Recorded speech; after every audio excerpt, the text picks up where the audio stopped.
Welcome, everyone. Thank you so much for joining us today. We are very excited to have the opportunity to share some exciting research findings, as well as some exciting conversations with entrepreneurs and some of our alliance partners in the Fresno area. I'm here to kick us off. My name is Ileana Perez, and I serve as the Executive Director of Immigrants Rising. I have been with the organization since 2010, so coming on to 15 years.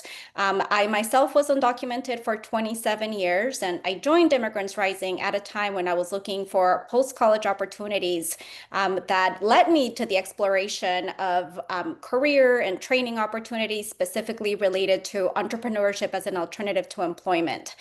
So I was been able to develop a variety of different programs, and I most recently stepped in as executive director about 2 years ago.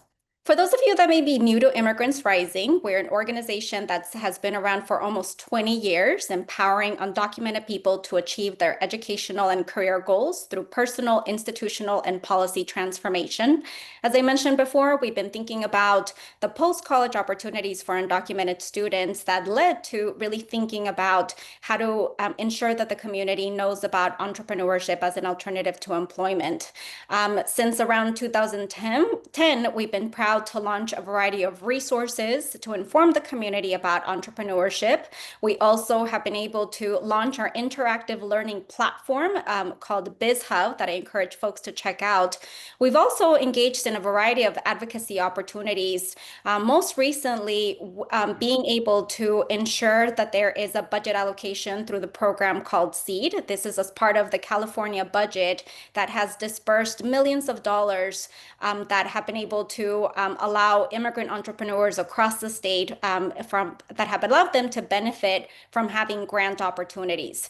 Immigrants Rising alone has been able to disperse over $5 million in grants to immigrant entrepreneurs across the state, but we're one of many other organizations that have been able to disperse these grants. I'd also like to acknowledge that today we will be sharing research findings as part of our alliance, our Central Valley Entrepreneur Alliance that consists of the Central Valley Immigrant Integration Center, the Fresno Area Hispanic Foundation, as well as the New Business Community Law Clinic. And later on, you'll get an opportunity to hear from every one of these organizations. I would also like to take the opportunity to thank our entrepreneurship team. We have on this webinar, Luis Perez, Pedro Ramirez. Lisbeth is not here today, but she has done an amazing job with supporting our entrepreneurship work. And we also have Dr. Marlene Orozco, who is going to lead us in the presentation. And later on, I will have an opportunity to share a little bit more about Marlene. So here's the agenda for today's webinar. Again, thank you everybody for joining us. We are going to start off with a funder acknowledgement, and I will have an opportunity to introduce our guest speaker, Victor Garcia. After that, we're going to jump into the research presentation that is going to be led by Marlene. Then we're going to have a panel conversation where folks will get an opportunity to hear from immigrant entrepreneurs from the Fresno area. And we're going to wrap up with a panel conversation with the Central Valley Alliance organizations who are going to engage in some reflections based on what they have been hearing about the research. There will be an opportunity for an audience Q&A. And throughout today's presentation, we encourage everyone to add your questions in the Q&A box. You will notice that the chat feature is not available. So the best way to add any comments, to add any questions throughout the presentation is for you to add those in the Q&A box. And then after that, we will just wrap up with a brief closing.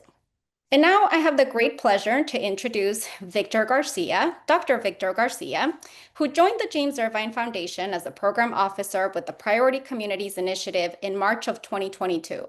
He has over 20 years of experience in program strategy development and implementation, as well as grant making for college access and success programs across California. I had the great privilege of working with Victor during his time at Immigrants Rising when he was leading our Catalyst Fund initiative. Victor holds an EDD from the University of Southern California, a Master's of Public Administration from CSU Long Beach, and a Bachelor of Arts degree in History from the University of California, Santa Cruz. Thank you so much for being with us today, Victor. Thank you, Ileana. Thank you so much. It's so great to reconnect with a lot of my previous colleagues from Immigrants Rising and to see some familiar faces and names on screen. So again, thank you for the invitation. And thank you for convening us all. Thank you and the other organizations in the Alliance, the Fresno Area Hispanic Foundation, the New Business Community Law Clinic, Civic, and all of you are doing amazing work. As some of you know, the Irvine Foundation supports the work of the Alliance and has been doing so over the past several years, and we look forward to our continued partnership. I just want to emphasize how incredibly timely this research is, how timely and important it is, and really want to commend you all for the work that you've done collectively to elevate the needs and realities of immigrant entrepreneurs in the Central Valley, particularly in Fresno. So a little bit more about sort of why I am here. Again, I just wanted to congratulate you all on the research, but also to learn with you all. And so I'll keep my remarks rather brief so that we can really hear from the folks who are doing the amazing work in Fresno, and also congratulating the recent graduates of the SEED program from Fresno who will share with us about their stories and about their experiences with the programming that they've been a part of. So the Irvine Foundation has the Priority Communities Initiative, which Ileana mentioned, that I am focused on. We have 6 communities that we focus on, Fresno being the one that we have been with the longest. For several decades now, the foundation has invested in Fresno, but over the past 5-6 years or so, specifically has focused on the Priority Communities Initiative, which, among other things, looks to help support the small business ecosystem in these 6 communities. And so I am here really to learn from you all, with you all, about what this research is telling us. Some of the findings were particularly important to learn about, including how a number of your entrepreneurs are saying that for them, entrepreneurship has really been very transformative. And what that means in practice, I think is important for folks in philanthropy to learn more about. We know that entrepreneurs help create jobs, they help really bring community together, and they help really the vitality of an entire region from an economic perspective and so forth. So looking forward to hearing more from the folks who have participated in the programs. So again, the foundation really is committed to continuing our partnership in this work and to ensuring that folks in the Valley who are supporting immigrant entrepreneurs have the resources that they need to be able to be successful. We know that there are issues around supporting the legal infrastructure that helps folks launch new businesses, the TA to help them think of how they develop their idea, how do they grow their business idea, among other interrelated ecosystem needs. So again, thank you for having me, Ileana and Alliance, and I'll turn the mic back to you. Thank you very much for your remarks, Victor. We greatly appreciate the support from the Irvine Foundation and their commitment to ensuring that immigrant entrepreneurs can succeed. And next slide, please, Marlene. We're going to start off with the research presentation, and I'm very excited to introduce Dr. Marlene Orozco, who is a deep subject matter expertise. Her deep subject matter expertise includes a decade of research experience on reducing systems-level bias facing people of color, women, and other historically underrepresented groups in entrepreneurship, finance, and the digital economy. As a mixed methods researcher by training, Dr. Orozco has qualitative, in-depth research experience coupled with expertise in big data, multivariate analysis, and large-scale survey design. Dr. Orozco received a BA degree in sociology with honors from Stanford University, a master's degree in education policy and management from Harvard University, and a PhD degree in sociology with a focus in entrepreneurship from Stanford University. We are very lucky to have Marlene on our team, who has graciously been able to support our research efforts with this exciting initiative. And part of what you'll hear from Marlene's report is also how the Alliance came about and a little bit about how the Alliance is able to work together to meet the needs of immigrant entrepreneurs. Take it along, Marlene. Excellent. Thank you. Good afternoon and buenas tardes, everybody watching. Thank you, Dr. Perez, for your leadership and your dedication to research. And thank you to Dr. Garcia for your opening remarks. It's a pleasure to have you here today. I have the distinct honor and privilege of sharing findings from our latest report that we're releasing today, Navigating Entrepreneurship. This is a research study that provides insights from immigrant entrepreneurs and aspiring business owners in Fresno, which is part of the priority communities that we just heard about. This study explores their lived their lived experience and their critical role in shaping the region's economy and community life. So with that, I first want to begin with some context. Fresno County is home to more than 200,000 foreign-born residents, and nearly 500,000 children in the Central Valley have at least one immigrant parent. Immigrant entrepreneurs are central to the region's economy. They're food vendors and coffee shops. They're also landscapers and childcare providers, operating in a number of industries, which you'll hear about in just a bit. Yet, despite their contributions, barriers to growth and scale remain in Fresno and the Central Valley. Recognizing this, 4 organizations came together to form the Central Valley Alliance. These organizations include Immigrants Rising, which empowers undocumented youth and entrepreneurs, the Central Valley Immigrant Integration Collaborative, known as CIVIC, which is a connector for more than 30 partners, the Fresno Area Hispanic Foundation, a trusted bilingual hub, and the New Business Community Law Clinic, which is the only free legal clinic for immigrant-owned businesses in the region. And the Alliance wanted to do more than provide services. They wanted to capture voices, document realities, and make the case for systemic change. And that's where this study comes in. This study finds that immigrant entrepreneurs in Fresno are vital yet underserved. The majority are women, Latino, and undocumented, building businesses despite systemic barriers. We also heard directly from youth and aspiring entrepreneurs, particularly undocumented students and recent grads, who often turn to entrepreneurship when traditional jobs are closed off. And for them, business ownership is about empowerment, autonomy, and building a future on their own terms. You'll hear more about these voices during the panel of recent grads later today. And our study uncovered limited access to capital, confusing licensing systems, digital and language divides, and a fragmented support ecosystem. And yet, despite all of this, immigrant entrepreneurs and youth demonstrate perseverance, resilience, and tried and tested hope. Their stories remind us that with the right support, these entrepreneurs can transform not only their own futures, but Fresno's economic future as well. So I'm really excited to dig into some of these findings. We began this research in the summer of last year, and we collected multiple forms of data. Our study used a mixed methods design. We had a survey of 184 immigrant entrepreneurs, 11 focus groups with 62 participants, analysis of 148 seed grantees, and interviews with service providers that are part of the Central Valley Alliance. Now, later today, you'll be able to hear the voices of some of the focus group participants and then also members of the Central Valley Alliance, which I'm really excited for.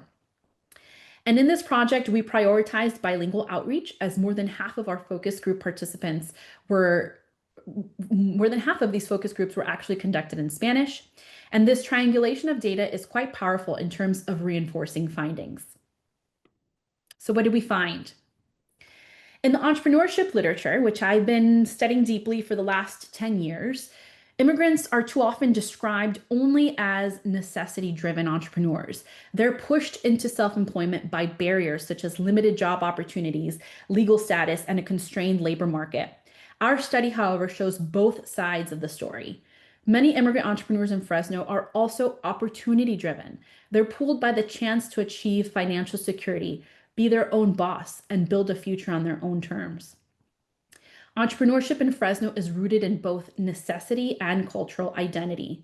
Providing for family, achieving financial security, and being one's own boss are the top motivations, as you can see on this bar chart. And in focus groups, many describe their businesses as acts of cultural pride and community. From tamales to floristry, these ventures carry community and heritage forward. And as one Latina co-founder of a landscape company she passionately described her motivation this way. For us, it's a way of not depending on an employer. And also the purpose is to try to create jobs and help the Latino community grow. Because sometimes we face limitations due to not having legal status, because of language barriers. And sometimes that makes us feel like we're always dependent on only being employees. So honestly, for us, one of the goals is to become employers, to break that barrier for Latinos, to set an example that yes, it is possible. Now, we found that most immigrant-led businesses in Fresno are very small, they're young businesses, and they're also women-led. and they represent a range of industries, as you can see here. Over half are under 5 years old, and most of them are run from home or mobile, and 3/4 are solo run. Just 1 in 4 turned a profit last year, and many are still in this startup or survival phase. And when it comes to financing, immigrant entrepreneurs in Fresno are largely turned away or are shut out entirely from formal financial systems. That is likely why only 1/4 of respondents applied for funding, which is much lower than, say, Latino business owners at a national level. And among those, most relied on credit cards, or 25% of them are tapping into credit cards, or finance companies. Friends and family came next. National banks and credit unions each accounted for less than 10% of funding sources. And similarly, when we looked at the seed data, only 7% of grantees received funding from a local bank, and just 1% received support from a CDFI, which is much less than what we saw from survey participants, making those grant funds a critical lifeline. Focus group participants also expressed a cycle of exclusion, where these credit cards would fill gaps, but then became a reason for denial. A Latina coffee shop owner shared, "The first 2 years, no bank would give me money. My credit was maxed out from buying equipment. They just saw debt, not the investment I had made." Our survey and our research study also unpacked digital and language divides. Digital adoption among immigrant entrepreneurs remains limited. Nearly 1 in 4 use no digital tools at all, and fewer than half have a website. The primary barrier is not infrastructure, but training. And this challenge is compounded by language, as most prefer Spanish while most resources remain in English. For many, digital engagement also requires skills and confidence. As one business owner shared, "I don't trust putting my information online. My niece helps me with Facebook, but I don't know how it works." This lack of confidence underscores a need for culturally and linguistically tailored training that builds the trust that these entrepreneurs are looking for, in addition to technical skills. Now, throughout the course of this project, we wanted to unpack the support that entrepreneurs were leaning into. Support exists, but it's fragmented. Nearly 20% of respondents never accessed services at all. Workshops are common, but mentorship, legal advice, and digital literacy programs are rare. Entrepreneurs often rely on word of mouth instead of a coordinated pipeline. And there are trusted organizations that are doing remarkable work, but the system is piecemeal. And as part of this study, we mapped out the organizations that were mentioned by participants to create an ecosystem map that you see here. I want to highlight the roles of the Central Valley Alliance members as described by participants and the service providers themselves. Immigrants Rising equips undocumented youth and entrepreneurs with training and digital platforms like the Biz Hub, Immigrant Biz Hub. Fresno Area Hispanic Foundation provides holistic bilingual wraparound support. Civic is a backbone organization in the region, coordinating across 30 partners. And the New Business Community Law Clinic is the only free bilingual legal clinic, which is guiding entrepreneurs through entity formation, contracts, and compliance. These organizations have come together and are starting to build out their pipelines and referral networks.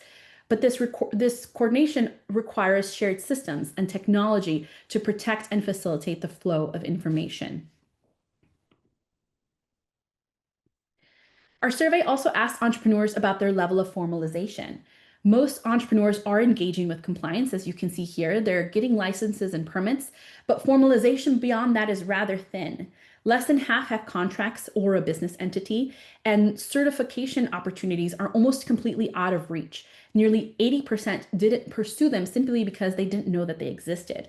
And our focus groups did reveal a desire to use contracting for scaling among those that were familiar with this pathway. They desired to tap into contracts with government and corporations and were yearning really to learn how. Now, despite some of the constraints that I've highlighted here, immigrant entrepreneurs hold ambitious goals as shown here. They want to first and foremost increase revenue, expand, adopt new technology, hire staff, and build legacies for their families. But inflation, financing gaps, and tech hurdles stood in the way. And even so, 60% said they'd be worse off without their business. And this underscores just how central entrepreneurship is to their well-being and their autonomy. So based on what we heard through this year-long research study, we identified a few strategic recommendations, and I hope that the panel later with the Central Valley Alliance can unpack these a bit more. But our recommendations focus on systems change, fund bilingual support, build shared infrastructure, adopt capital access to undocumented realities, create youth pathways, and simplify certification and contracting processes. Fresno's immigrant entrepreneurs are doing their part. Now we need the systems to do theirs. And today I've only been able to share a snapshot of the findings. There's so much more and more detail in the full report, including additional data and stories from immigrant entrepreneurs across Fresno and the Central Valley. You can download the report by scanning the QR code shown here. It is now live, so I encourage you to do so after this webinar. And now I'm excited to move us into the next part of our program. We've seen the data. Let me go ahead and stop my share real quick because I want to bring us all together as we transition to the next part. So I just went over the data, and I have the distinct honor and pleasure of now bringing to the virtual panel participants who engaged in this journey with us, our focus group participants. We're going to hear from the people who are living some of the data that I just shared in our panel, Building Futures, Immigrant Voices on Work, Hustle, and Entrepreneurship. And I welcome recent grads and young leaders. You're going to hear about their journeys, the challenges they face, and the aspirations driving their work. And again, these are individuals who participated as part of our 11 focus groups. So I have the distinct pleasure to welcome them back, Jennifer, Angeles, and Leonardo, to share their stories. Hi, everyone. So I'm Jennifer Gonzalez. So a little bit about me. So I come from a family of immigrants. It hasn't been easy. It has been like a tough journey here and there, with being, undocumented, but it hasn't been an impossible thing. So I want to start off by saying that towards my years of college, I went through some stuff of, like not being limited to some job opportunities. Obviously, like there were times where, I kind of doubted myself if, I would be able to continue my education. But thankfully I made it through. I also want to mention that my family and I were kind of building our business, our bakery business. We sell things such as churro cheesecake, flan, all the sweet Mexican treats that you can think of. Obviously, I want to say that my father, he I would say like 2 years ago, he injured himself at work, and so we had to find a way to kind of do something for ourselves. And he hasn't been able to work, and since I'm undocumented, I've been trying to find jobs and here and there. So I've been helping them kind of with the business and all that kind of thing. Thank you, Jennifer. And thank you for sharing a bit about your story today with us. Thank you. Excuse me. Angeles, I welcome you to share a little bit about yourself now. Hi, my name is Angeles.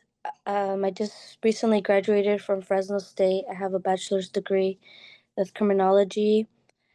I work for the ELF, which is Education and Leadership Foundation. I tutor students. That's my hustle, working with students. I've also worked in the fields before, and I have whenever I'm not working at schools, I also babysit kids.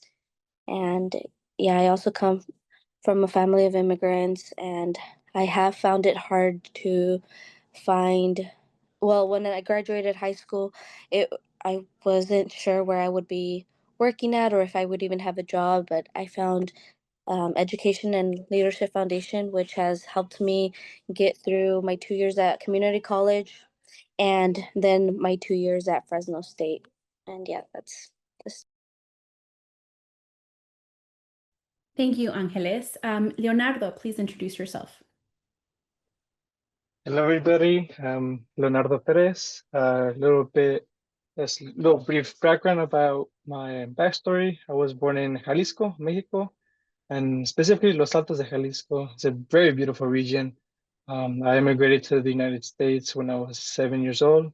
I have been undocumented for about 15 years. Yeah, so that's a little bit about my background. And so I currently assist my father. We run a small tree service business that we manage locally here in the Central Valley. It's a small farm town. I'm sure some of you guys may know where it is. It's Hanford, very small farm town. But yeah, so we manage this small tree service. I am also a wildland firefighter. I go out to the mountains for a few weeks during the fire season, which is officially coming to its end. And I'm also a day trader. I trade, which is where I revolve my life around. It's the clearest path I see toward freedom, financially and willfully, for myself, and to create lasting influence in my community. And just to briefly go over the three titles I gave right now. So the tree service that I'm running with my father, it wasn't not the original plan I had. I'm actually a seed grant recipient from Immigrant Rising, which was an immense help to me a couple years ago when I applied to it. I had the initial plan of starting a window cleaning business in Santa Barbara, where I was studying at the time at UCSB. And yes, I was cleaning a lot of dirty windows, knocking a lot of doors, getting a lot of doors slammed on me. But it was part of the journey, right? Seizing opportunities, looking for opportunities and creating them, not just waiting for them to come. I was not too passionate about cleaning the windows. It was good ROI, but it was not something that I saw myself doing long term. And so when I moved back to the Central Valley and I saw my dad's perseverance towards the tree business, I decided to sell all the equipment I gratefully received from the seed grant, and I instead bought all the tree service equipment that I needed to run this tree service with my father. And right again, and it was the same story all over again, knocking on doors, seeing dead trees, hazard trees, and again, creating those opportunities, looking for the opportunities, and not just waiting for a simple call. And right, and so to talk a little bit about the wildland firefighting, and the wildland firefighting have been doing this for a couple of years, and what I noticed, just like how Marlene was mentioning, was the drive that a lot of undocumented people have, especially here in the Central Valley. I have a lot of friends that are wildland firefighters alongside of me. They're also undocumented, and the news. It was in the news not too long ago, but there was the deportations of a couple of firefighters. In Spanish, we say "es el colmo," right? That this we have come to this, and the thing about this is that a lot of us immigrants and a lot of my friends who are undocumented wait the entire year around looking for this opportunity because it is a financial relief for them and for their families. And seeing that we have gotten to this point that we have the undocumented people that look for the opportunities and have the ambition to seize them as well. It was a how would I say it? It was alarming to me, but it also motivated me because being undocumented means both carrying the limits and possibilities that we had to dare to seize opportunities and show that the ambition is stronger than the fear that we may carry. And right, and seeing that while I was at the fires during this was happening in Washington, really emphasized that the plan I have for day trading, which is what I revolve my entire life around. It's really my thoughts, my dreams, my daydreaming, everything, right? I revolve my entire existence around it. Really, it's really an obsession, and I think that's really what it comes to with entrepreneurship. If you want to succeed, you have to really be obsessed. Just as much, I heard someone say, just as much as we want to breathe, is just as much as we want to have to succeed, right? So, right, right now I currently run a $25,000 account for a trading firm. I hope to scale it to 600,000 by the end of the year. not this year, next year, hopefully. And right, it's a battle in this process, right, of working for someone or getting paid. So getting paid to work for someone, or you work for your own goals, right? Or you work for someone else's goals, and really having that vision in mind and seeing that there's a lot of opportunities out there, and organizations like Immigrants Rising really provides them, and the resources that they have has been really helpful for undocumented entrepreneurs like me. So thank you very much. Thank you, Leonardo. And certainly, your paths have undoubtedly been hard. Jennifer, you talked a little bit about experiencing self-doubt. Leonardo, you talked about our ambition is stronger than the fear we may carry. I'd love to hear a little bit more about what keeps you motivated? How do you tap into your inner self to stay grounded, certainly when times are challenging? And we'll kick that off to Jennifer. Yeah, so something that keeps me motivated, I would say that I'm like a very resilient person. I would say that like no matter what like you might face, always keep persistent, regardless of anything. It's easy to say like, oh, like you know what, like I'm not gonna be able to do this or I'm not gonna be able to do that, or you know, but I would say that if you keep persistent, if you keep putting yourself out there, like how Leonardo mentioned, he went out to like knock doors and things like that, and he kept persistent and he's being persistent towards his goals and everything. So I would say like just keep persistent, keep dreaming, and kind of like inspire others to do the same thing. Persistence is key. Thank you, Jennifer. Angeles, what keeps you grounded? I think what keeps me very motivated is my family. I have younger siblings, and they see me going to school, so I know that that's something that they will follow. It is difficult being undocumented and not being able to um, like pursue. Well, for me, it's hard to not be able to really use my degree in what I want to use it in. But I have faith that maybe one day things will change. There will be immigration reform, and I'll be able to use my degree. My education is valuable. My bachelor's degree holds a lot of value to me. I try to tell myself that no matter what life brings me, I'm gonna keep on going. I mean, I know that at least here in the United States, I was able to pursue an education. I don't know what my life would have been if my parents would have left me in Mexico. Honestly, I probably wouldn't have been able to receive an education. So I'm grateful for what I have right now, and I know that one day things will probably change. And if they don't, then that's okay. Either way, um, like I always say to myself that my education is valuable, and nobody can ever take that away from me. And it's always going to be with me, no matter if I stay in this country or if I leave back to my home country one day. Thank you, Angeles, for sharing that. And I want to visit some of the family businesses that you all are engaging with, right? So Leonardo, you said that you support your dad in the tree services business, and Jennifer, you're supporting your family bakery. Angeles just shared, right, that she hasn't been able to uh, find employment in her immediate degree. Can you share if that's been the case for you, and in your entrepreneurial endeavors, kind of what is some of the transferable skill set that you think you can apply in the future? Me?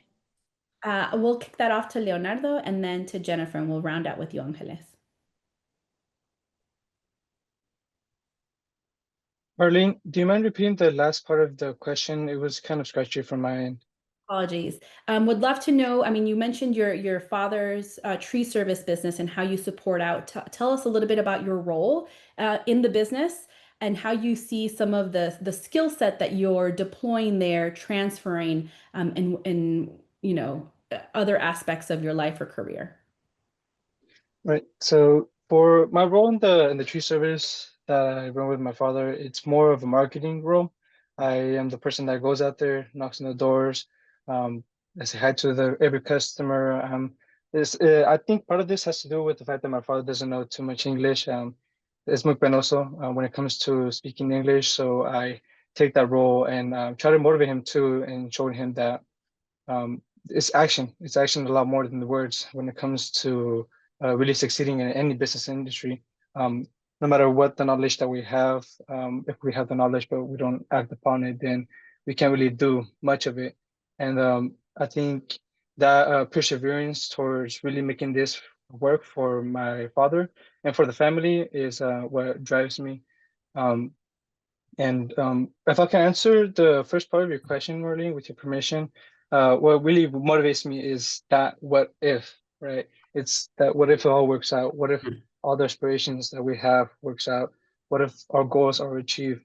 And it's really urgency, working towards that independence, and turning every ounce of discipline into growth, right?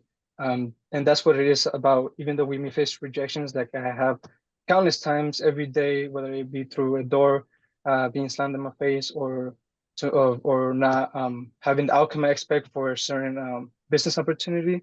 It's really that sense of urgency and working towards independence, and using it all for the greater goal that we may have in the long term. We have to have this momentum and turn every focus into reality, not just for myself, but for my family and community. Thank you, Leonardo. I recall our focus group. I remember you sharing words of inspiration, and I said Leonardo for president back then, and I'm still working on putting together my flyers to ensure that that happens. Jennifer, tell us a little bit about your family bakery and your role there. Okay, yeah. So a little bit of my role in the bakery business. So I usually I'm basically kind of a little bit of everything right there. So I usually kind of do like the marketing as well. I kind of do the posts and everything, manage like the social media, everything, kind of announce like our bakery items and everything. I am a cashier as well. I don't know, I feel like I was a cashier before in my past work. So, like once we made our business, they were like, my parents were like, oh, you're our cashier already. So I feel like I'm really good with like kind of like I guess like I have like people skills, I guess. Like I love communicating with people and kind of hearing about their day, and I feel like that could be such a great experience. Well, such a great skill. Whenever like if I ever get to be, I don't know, build my own business, or obviously like right now with my bachelor's degree in child and family science, I wanted to be a therapist. And so, I feel like that would help me out a lot, like with, communicating with people, connecting with others, and, hearing their experiences and everything like that. My goal is to obviously, like, I am helping my parents with their business, but I also want to make a business of my own in the future one day as well. Excellent. Thank you, Jennifer. And Angeles, would love to hear a little bit about your work with youth and the transferable skill set that you are thinking about in that way. So I'm a tutor. I've been doing this since I graduated high school. 2021, when COVID was when they had shut us down, I I assist currently right now. I assist kindergartners. Whatever the teacher needs help in, she needs me to pull a group because they need help with reading or maybe like counting numbers. That's what I do. I help them. Um, I tutor them. Yeah, I teach their ABCs and I do all those things. I really enjoy what I do. I feel like throughout the year I get to see kids really grow.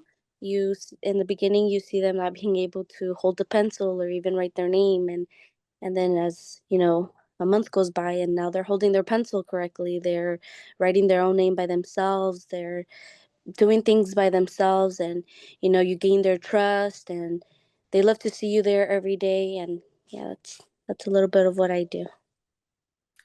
Thank you, And Angeles. a way that I see this, like what I do is, well, working with the youth, I know that maybe one day I'll be able to work in the criminology field, and maybe one day I'll work with youth as well, outside of, like, from a school. And I know that I could take the skills that I have now, like being caring and kind to children. That's what I will do one day to other kids out in the real world or something. Excellent. Thank you, Angeles. And I know we're coming up on time here, but I want to encourage those who are viewing to please, if you have questions for Angeles, Leonardo, or Jennifer, please add them in the Q&A box. We'll return to these questions at the end of our programming. I want to end now with a round robin. I certainly have been inspired by your motivations and what keeps you grounded, the ways in which you are supporting your family businesses. What advice would you give to other recent grads or aspiring entrepreneurs who are navigating similar paths? And we'll start with Jennifer. I want to start off by saying to not give up, despite of like the barriers that you might face. Just keep going through. Also as well, connect with people, connect with as much as people as you can. I feel like it's such a great help. I was able to connect with Lisbeth from Immigrants Rising and other people here and there. And just keep persistent, keep find us, take advantage of many resources as you can. Those resources help out a lot along the way. For example, I was able to take during Fresno State, I was able to take advantage of the Dream Success Center, Immigrants Rising, the Thrive and Pitch. I was able to participate in that, and so it's a lot of experiences that you gained as well. So thank you. Thanks, Jennifer. Leonardo, what advice do you have for us? If I could share some advice to recent graduates, students, or aspiring entrepreneurs, I'd say really don't wait for the perfect opportunity or for everything to be in place. Because it really never is. I mentioned it again. It's more about seizing the opportunity and not waiting for it to come to you, instead creating it and looking for it. Most of us start really with little to nothing, just an idea, maybe some grit, and the rest is up to us. What will we make out of it, right? And that's enough to begin. You have to start small if you have to, but what's really important is that you start, and then along the way you will learn, right? There's going to be inevitable failures. You're going to face like setbacks, just doors that can be slammed on you, and some days you wonder if it's even worth it. But again, it's that thought, it's the what if. It's those challenges that should motivate you, and as frustrating as they are, it's what you learn from most. Failure is the perfect opportunity to learn from, right? And every obstacle that you push through, I guess it becomes the foundation of essentially what you're building, right? Also, something I also like to learn from High Hop, the Home is Here opportunity from Immigrants Rising, is that you can't really be afraid to learn from people, lean on people, and create your social network, right? You have to ask questions, you have to learn from people that are know more of you, right? I remember once time I heard that if you're the smartest person in the room, then you're in the wrong room, right? So we're always trying to get better. Entrepreneurship isn't really a solo journey. It can be lonely, but it's not a solo journey. It's built on community, relationships, and people who are willing to help each other rise, just as like Immigrants Rising and every organization here in the Central Valley has done. And yeah, holding on to that why is really what has motivated me. For a lot of us, it's our families. A lot of us, it has been the financial uncertainty and instability. So really holding on to that why and asking yourself, what if it works out? What if we achieve our goals? What if our aspirations will come to us? And before we achieve that, we have to be that person that attracts what we want, right? So if you want to be an entrepreneur, you have to think like an entrepreneur. And right. And that's what keeps me motivated. It's not really about chasing money, it's about creating something meaningful that proves your effort, your sacrifices, and your vision, right? And it has to be bigger than the barriers in front of you. Thank you, Leonardo. And Angeles, final words. What advice do you have for aspiring entrepreneurs and recent grads? Some words I would just say to pursue your education, keep going, don't give up, just like Leonardo said, what if? I like this quote from this movie that I watched one time. It's called Unbroken. It says, if you can take it, you can make it. And I think it keeps me going because it's true. Like, no matter how many hardships you may go through, and if you could really take it and, grow some thick skin, you really can make it. And we don't know when the time will come when all our dreams will come true, but there will be a time, and just hold on to that faith. Thank you, Angeles. Thank you, Leonardo. Thank you, Jennifer, for sharing your stories with us today. I continue to be inspired and moved. I again, as part of this project, we did 11 focus groups, and every time I was always so moved at the level of inspiration and motivation that you all carry forward with you every day. We heard that here today. Persistence, aspirations, independence, the why, what if. I think this is exactly what we needed to hear, and I'm so grateful for your time and for sharing your stories. And so with that, we now get to hear from the organizations that support recent grads and aspiring entrepreneurs. I know I see some activity in the Q&A. Please continue to add your comments or questions in the Q&A box. We'll ensure that at the end of our programming, we revisit those. And you can please pose those questions to our panelists here throughout. So with that, I will go ahead and pass it on to my esteemed colleague, Luis Perez, who's going to showcase the next panel of our program today. Thank you, Marlene. Good afternoon, everyone. My name is Luis Perez. I'm with Immigrant, and I'll be moderating today's panel. I will also wear another hat as we are representing Immigrant Rising.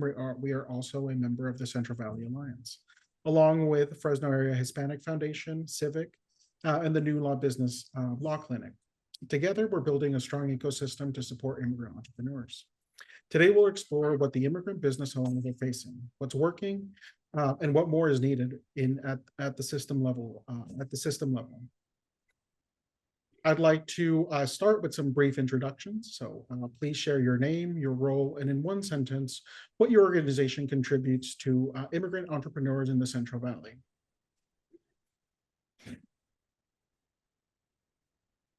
And for a little context, we have Bill with New Business Law Clinic, Juan with Civic, and Rosalba with the Fresno Area Hispanic Foundation. Okay. Well, I can start, if that's okay. So yeah, I'm Bill Kell. I'm the supervising attorney, founder, organizer of the New Business Community Law Clinic. We are a clinic that uses law students to provide our services, and we serve about over 400 businesses a year in the Valley. And what we try and do is really close the gap in access to legal assistance. We're the only free legal service provider in the Valley for small businesses. Mm-hmm. Okay, I think I'm going to go next. So I'm Rosalba Flores. I'm with the Fresno Hispanic Foundation. I'm the program director here. And we offer technical assistance to our business entrepreneurs and our business owners. We help them to get access to all the licensing, the permit, the technical assistance that they need to start their business or to grow up on their business needs, basically. Awesome. Good afternoon, everyone. My name is Juan Carranza, Director of Immigrant Entrepreneurship at Civic. At Civic, we have one mission, and that is to make sure that our immigrant communities throughout the Central Valley are effectively integrated into the socioeconomic systems of the region. We serve the 8 counties of the San Joaquin Valley, providing immigration services as well as entrepreneurship training for Latino, Spanish-speaking entrepreneurs of the region. So it's a pleasure to be here with you all. Thank you. And thank you all. And to close introductions, Immigrant Rising is both a digital platform and grant maker. So we support immigrant entrepreneurs through resources, training, and direct grants like our pitch competition that we had earlier in the year, and as well as our seed grant that we've had. And we're also focused on building accessible tools that meet people where they are. So next, we're going to shift into the state of immigrant entrepreneurship. Our Navigating Entrepreneurship report shows that entrepreneurs face gaps in capital, digital access, and regulatory navigation. So we're going to start here. I'm going to have some questions here, and Bill will go first, and then Rosalba, and then Juan. So from your perspective, what is the single biggest barrier immigrant entrepreneurs are facing right now? Well, I don't claim to say that the legal access to legal knowledge is the most important one. I'm just saying it is a very decisive one. I'm, thinking of the different results that we just heard, that something like half or less of businesses have formed entities, or so few use contracts. I mean, I take a sort of a personal failure feel of that, even though we were doing so much to serve people in the valley there. Those are sort of basic things that will, enlist the help of the law to make your business more viable. And what, kills me every day is that our profession has really priced people out of being able to afford legal help. Prevailing legal fees in the valley are $500 an hour. The prevailing median income, as I understand it, is closer to $30 an hour. And so, why would somebody pay an attorney when they may not even be able to pay themselves about entrepreneurship? So, I mean, let me give you one example today. Somebody was a subcontractor who contacted me on the office hours, and she said, I do concrete. I did $70,000 worth of work for a general contractor, and they just told me that they don't have the money to pay me. And what do I do in that situation? So we spent a lot of time talking about what general contractors have to do in terms of bonding and insurance, that they should have the resources to be able to do this, how she could do contractors lien to potentially get this here. I also did some talking even to a general contractor I know about using the state licensing board to bring pressure on this person. So they need advocates that aren't there because lawyers don't want to work without paying. I guess what I'm saying is a big barrier is just access to affordable legal help, because entrepreneurs are always taking risks, but the idea is they don't know what the legal risks are. They don't know, for example, that if they don't form a legal entity, that everything is on the line if something happens. Their car, their savings, their house, everything can be taken in a lawsuit. And all they need to do is create an entity that does cost $800 a year. That's one of the reforms I'm talking about, is to make that easier. But yeah, access to affordable legal help, I think, is a really big barrier. And in a relevant language. We try and do it in Spanish, of course, but unable to access that in a native language is really important. I mean, it's an issue.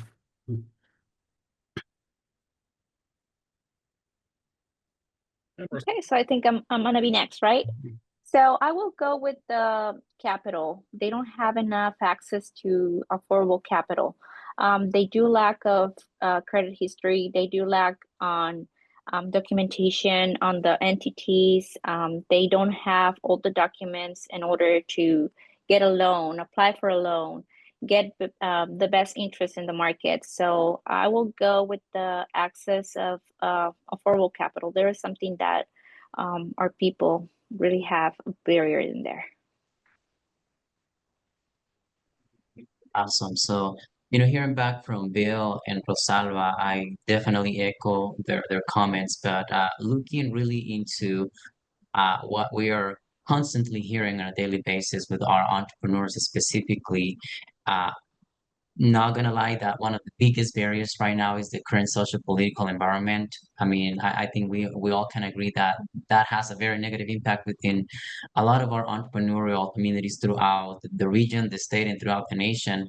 But besides that, one of the areas that I feel it's one of the most difficult challenges for many of the entrepreneurs is understanding how systems work in the United States, specifically when they're coming from Latin America, from from other countries, and making sure that they understand the system, navigate the system, and adapt to the system can be a very critical challenge for them and very critical component for them because if they don't understand the system, if they don't know how to navigate it, if they don't know how to adapt to this system, then that's when they're going to find issues with compliance, understanding licenses, permits, the legal aspect that Bill is talking about, understanding how to access capital, how to get loan ready, understanding that, there are providers and CDFIs that actually provide loans to ITIN holders, but do they know what an ITIN is? So I guess that is one of the biggest challenges that I would put it as a route for them uh, to really understand, navigate, and adapt to the challenge and to the systems of the United States when doing business here. Excellent, yeah.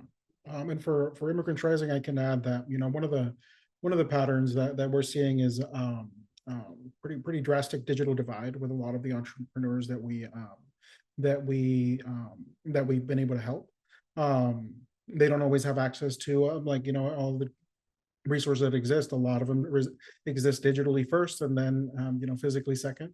So it really is something that I think kind of compounds on all of the issues that we've talked about here. And Bill, you kind of mentioned it a little bit already, but can you share for the rest of us? Can we share a story on how our organization has helped entrepreneurs overcome this challenge? And you're on mute, Bill. You're Yeah, got it there. Yeah. So that was just one today that we were assisting. Another one I'm thinking about. Well, see, both of these really deal with access to litigation. Let me think of a different one. I was going to mention another reform issue related to basically lack of being able to hire an attorney to help your business when it's in crisis. But let me see other things. Well, I think one of the best works that we do is this nonprofit academy, which helps create more potential colleagues of ours in an alliance. Because, today I was just talking with one that's trying to set up affordable housing and is trying to figure out how to take the nonprofit, connect with a construction company, get tax exempt status, things like that. So we've already started talking about ways to connect them up. They want to create like tiny houses. And by the way, the impetus for this was really, amazing. One of the founding member of the board basically is a hair cutter. And the other member of the board that helped him start was somebody who does like porta potty type things, but for showers for homeless people. And so their idea right at the beginning was, how do we get more, we've seen the population need, these services here. How do we get them into units where they can, afford to not be on the street? And so there's a lot of IRS law that they need to understand that can help them do that. That's one of the things that we were doing is now trying to connect them up also with other affordable housing options in the area. Mm-hmm. Rosalba, do you have a story you could share? Yeah, actually, I was talking to one of my clients this morning, and he is in the business of selling and reselling tools. He has no way to actually get a loan because he doesn't have any type of documentation that it will show that he has 10 years of experience doing the business, and he doesn't have a bank account that it will prove all the deposits and the money that he's getting into. So that's the type of barriers that we have to see in our community, because again, as Juan was saying, they don't know how to navigate the system, and they do it the way they don't supposed to be doing it, because if they do it that way, they will have more barriers. So yes, I completely agree with Juan. That's what they need to understand. It's different. They need to follow a procedure. They have to have everything in the bank, the money, the cash deposits into the bank, so they can actually have a track of how much are they making monthly, weekly, and the sales. So they have to start accepting credit cards, debit cards, and all those type of systems that they will increase their sales as well. So they need to understand that having a business is just more than just selling things on the street, and they have to understand that there is a system, the system that it's created, and if they follow the system, they will be able to actually grow the business, establish the business, and get more in the long and near future. So Yeah, so in our case, I consider that when you are working with and for the immigrant entrepreneurs communities in the region, there has to be a lot of intentionality behind the work and the services that and the programs that you provide to these communities. And so here at Civic, we're very intentional with the type of services and programs that we're providing to the immigrant entrepreneurs. On one side, we have the entrepreneurship training opportunities that create some opportunities for self-sufficiency through entrepreneurship for these communities that are most of the cases disadvantaged, disinvested. But on the other hand, and I totally agree with Luis, we're also providing digital trainings programs for the entrepreneurs and the general public in the city of Fresno. And so that goes to say that intentionality behind the type of work that it's being offered to these entrepreneurs is critical, because understanding their challenges, their difficulties as an immigrant entrepreneur is one thing, but there is way more than identifying the challenges. Is actually being intentional about developing a program that offers both an entrepreneurship training that allows them to get their business licenses and permits, and at the same time they're able to develop digital literacy skills where they can not only learn about potentially Canva or maybe utilizing email in a more professional manner, but also managing their marketing skills and saving money for their business as well. So we're trying to be, as holistic as possible and provide the services in the most intentional way possible.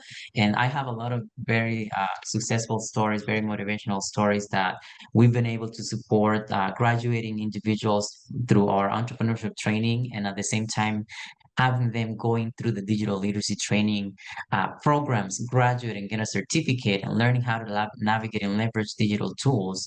And then, of course, not to mention the immigration service that we also provide. So we've had some of the entrepreneurs graduating from our programs also becoming U.S. citizens. So we're trying our best to provide that holistic approach and holistic service. And again, being very intentional with the type of services that we provide. Great. Yes, and then on Immigrant Rising side, we I can say the highlight, well, like kind of a story we can share is our academy students that went through our Rise and Thrive Entrepreneurship Academy. They were able to leverage our new platform, Immigrant Biz Hub. They were actually our last testers before we released it. Yeah, and it's just something that I think we've been very proud of being able to offer that particular type of tool and making that work for our students and entrepreneurs. So I'm going to move into ecosystem gaps and collaboration. So the report describes the ecosystem as a patchwork, not yet a pipeline. Entrepreneurs often rely on word of mouth or one-off workshops. So let's talk a little bit about how we can close those gaps. How do your organizations work together to make sure entrepreneurs don't fall through the cracks? And Bill, we can start with you.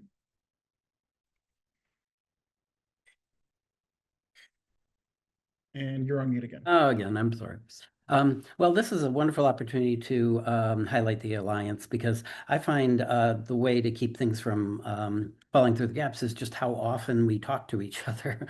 I'm always, contacting Juan and his, Cell and Rosalba and Immigrants Rising. I mean, all you guys, we find a client that's not fitting into one of our services very carefully. They need grants. We don't do grants. You guys find legal, we do legal. And so, it helps to have 2 administrative staff who are from Fresno, who are native speakers, but they, are regularly in touch with all of you guys to just make sure somebody gets what they need. So I think that's the best way for sure. Yeah, I will definitely go with the same that Bill is saying. Creating this type of connection that we have, that we can call each other and say, well, this client, it's this and that. Can you help them and help them with the appointment and help them with the translation sometimes, because I have helped some clients and translate to Bill if necessary. So helping, that's something that we are creating a very nice ecosystem of communication that we can refer to each other as friends, as family, and we help these people in an ecosystem way that they will get the help that they need. If we don't have them like between our ecosystem right now, we will reach out to someone else outside this ecosystem. But for sure, we do have a very nice network that it will support whatever gap it's right now. Yeah, so I would add to that we've been having a very proactive approach to the coordination of this alliance, making sure that one, we know what the partners are doing, and then two, also identifying opportunities for partnership and collaboration. And I can share with you, that obviously we recognize that no single organization can meet every need for every entrepreneur.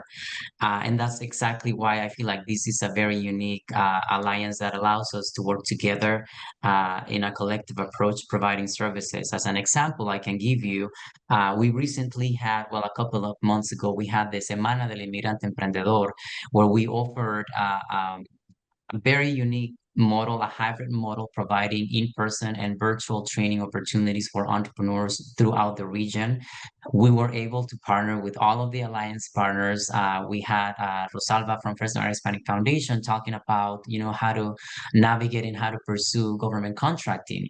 We had NBCLC team coming up and providing a presentation on legalities and compliance, as well as having Immigrants Rising providing information about career pathways for undocumented individuals. So really speaks volumes about the type of impact that we can have as an alliance throughout the region.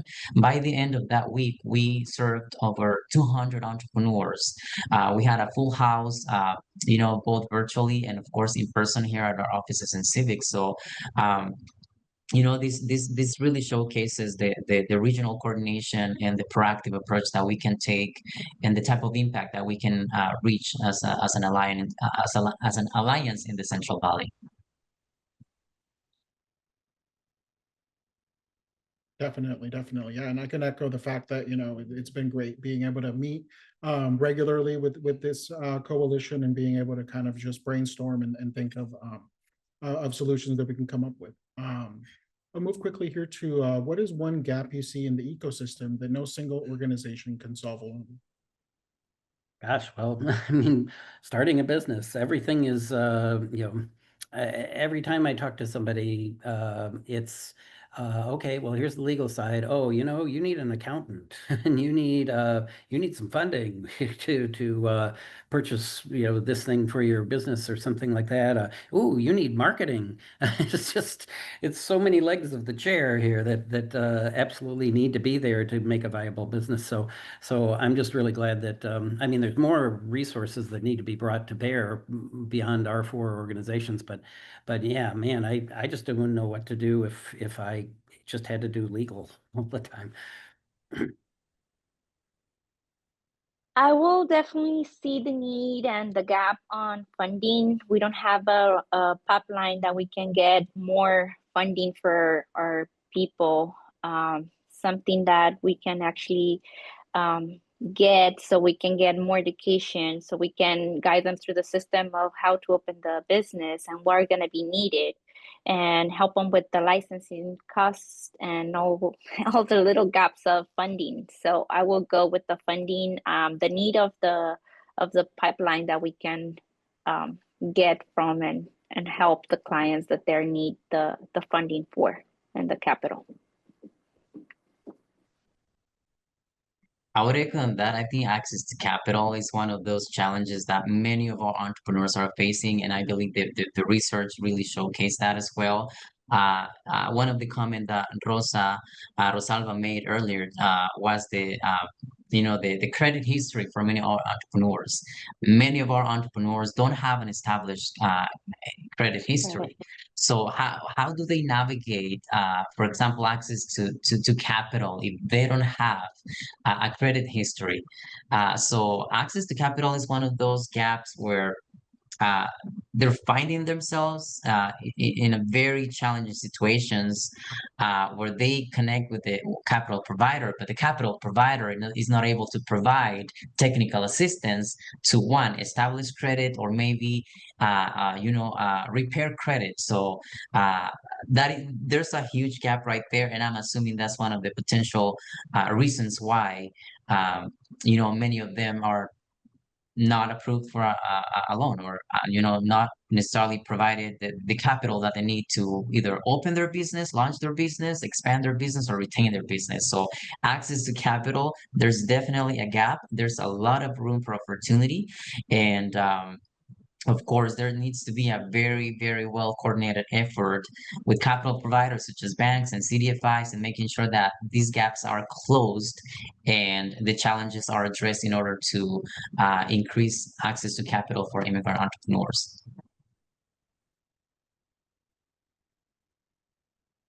Thank you very much. And we'll jump ahead to the looking ahead policy and systems change. So we know many immigrant-owned businesses are formal enough to pay fees, but not formal enough to access capital or contracts. That's a systemic challenge. What reforms or investments would you make most immediate difference for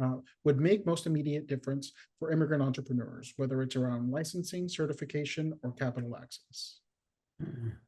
Okay, well, I'll jump in. I think we talked a lot about capital, and by the way, I am so happy when any of these entrepreneurs that come to us is eligible for just a plain old grant. I mean, a seed grant is just the best thing in the world we could possibly have. So more of that for sure.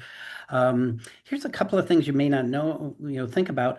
We're still getting people who have PPP loans that are out there that are unforgiven, are hurting them, they can't move forward. So just a blanket forgiveness of PPP loans at this point. Nobody should have to pay that back at this point. I would also like to see the small claims court jurisdiction amount go up. Do you know that if you're it's a crazy idea, LLCs and corporations, they're limited to $6,500 to be able to litigate with a small claims court. If you're not one of those, you get up to $12,000. But either one of those, I mean, everything beyond there, basically, when somebody contacts me, they say they're owed something like $20,000. I basically say, sorry, you're going to have to settle for $6,000 because, using a lawyer, getting a lawyer to do a dispute in court is just going to bankrupt you. It's just not going to make any sense. So, making the small claims court able to handle more jurisdiction things. And finally, I think, Juan was talking about this, more money, more access to the internet and digital, digital access for people, because all of our stuff is going on Zoom, and I don't know how many people can really access it. So those are some things I could think of.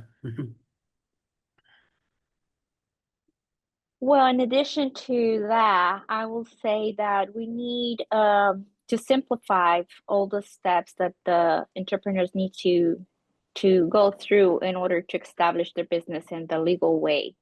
Another thing that I can think of, it will be the access to government contracts without, regardless of their legal status. So that will be something that I will advocate for.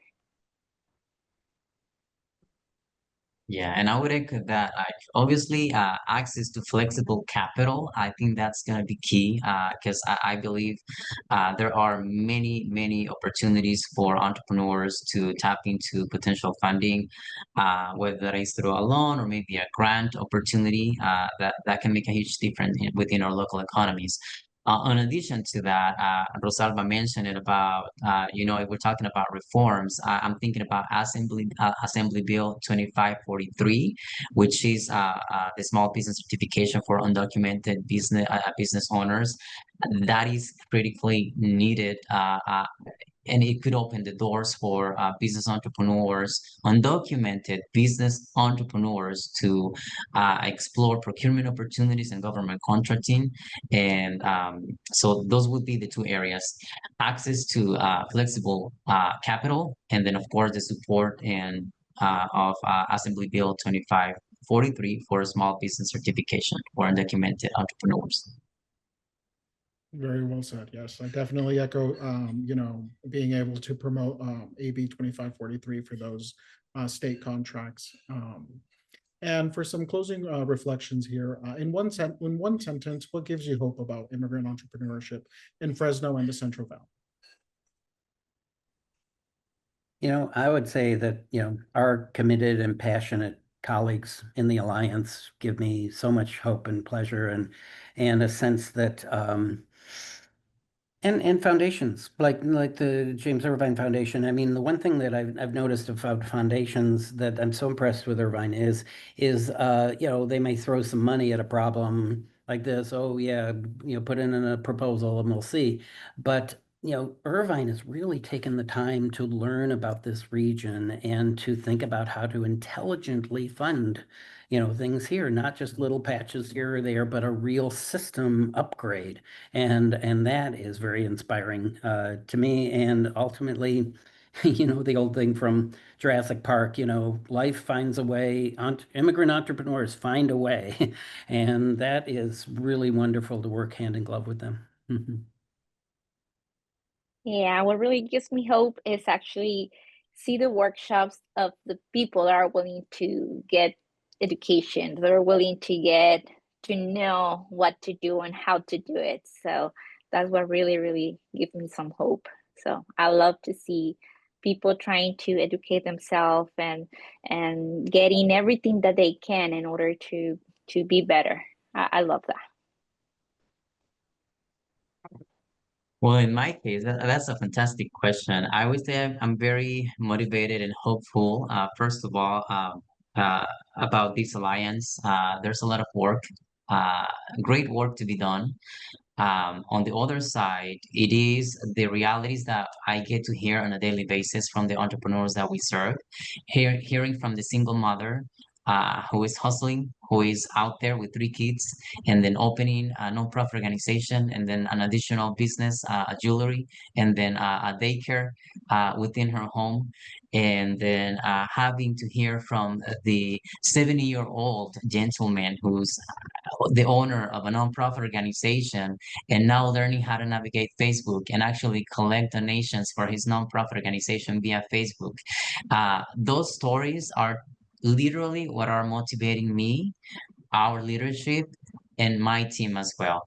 Not to mention the different ecosystems that are currently developing in the region that are taking immigrant entrepreneurs into consideration. Uh, and then with the possibility of having a voice at the economic development decision-making tables, making sure that we have a voice, we have representation, and that we have a say about um, inclusive economic development and, of course, economic mobility, which is critically needed for our immigrant communities in the Central Valley. Well, thank you very much, Bill, Juan, and Rosalba. As we've heard today, each organization brings a critical piece of the puzzle. Together as the Central Valley Alliance, we have the opportunity to move beyond patchwork support towards a more coordinated, inclusive system. Thank you all for joining us in this conversation. Thank you so much, everyone. This has truly been amazing to be able to share this research and so many stories with everyone. It was amazing to hear inspiring stories of entrepreneurs who are clearly resourceful, resilient, and who think about entrepreneurship as a family affair. And it's very clear to me that a little support goes a long way for these entrepreneurs. I really appreciated Leonardo's perspective about thinking, what if it does work out? What if we do succeed? Which is just so valuable for us to hear. We heard a little bit about the importance of an alliance to be able to fill a lot of the service gaps, particularly in Fresno and other parts of the Central Valley, to be able to offer wraparound services that are much needed for immigrant entrepreneurs to succeed.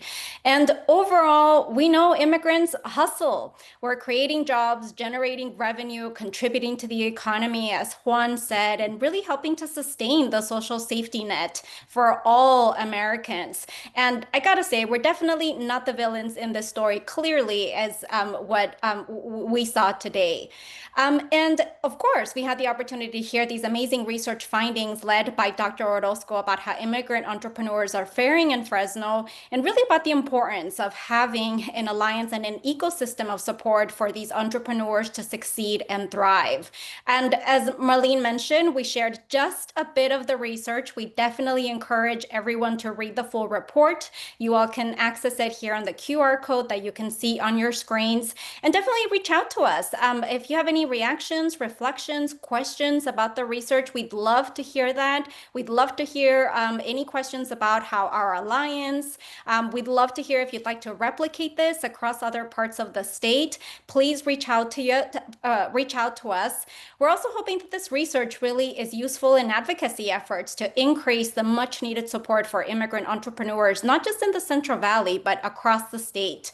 And later down, probably at the beginning of the year, we are planning to host a statewide conference focused on immigrant entrepreneurship. So if you're interested on this topic, if you want to get involved, please let us know, reach out to us.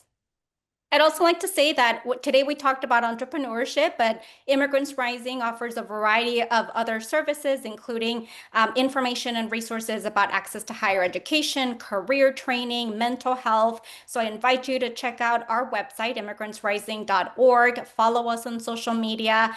I also encourage everyone to visit our alliance partners, Fresno Area Hispanic Foundation, Civic, New Business Law Clinic, to access a lot more programming.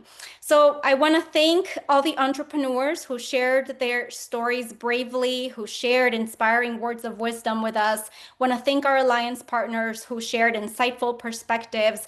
Dr. Orozco for producing this excellent research, Dr. Garcia for joining us today, and really a huge note of gratitude for James Irvine for not only supporting the work that we do, but also being open to co-learning with us. I want to thank our Immigrants Rising team for offering the direct entrepreneurship support to our community and for their key role in making an event like this happen.